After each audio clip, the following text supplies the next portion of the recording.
अरे ये क्या सिमरन, तुम दहेज में 4 एसी ही लेकर आ गई। भला गांव में एसी की क्या जरूरत है। दीदी, आप शुरू से ही गांव में रह रही हैं, पर मैं आपकी तरह गवार नहीं, शुरू से शहर में रहती आई हूँ और मुझे 4 एसी में सोने की आदत है। इसीलिए मैं अपने साथ दहेज में 4 एसी ही लेकर आई हूँ, क्योंकि दिवाकर ने मुझे पहले ही बता दिया था कि आप लोगों के पास एसी नहीं है। कोई बात नहीं बहू, हम समझ सकते हैं।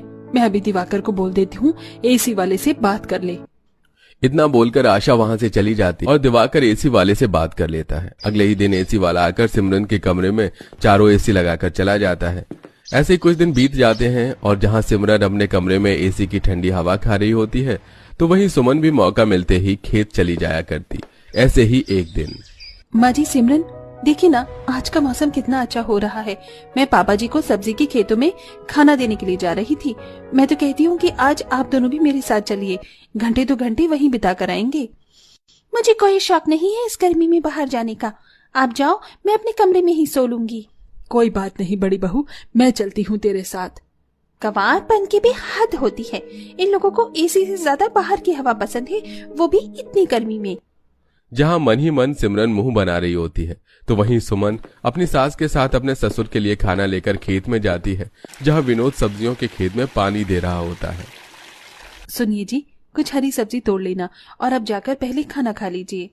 हाँ हाँ भाग्यवान, बस अभी आता हूँ। इस तरह सुमन अपनी सास और ससुर के साथ वहीं पर बैठकर खाना खाती है और कुछ देर बाद आशा अपने पति और बहू के साथ कुछ सब्जियां खेत से तोड़कर घर ले जाती है।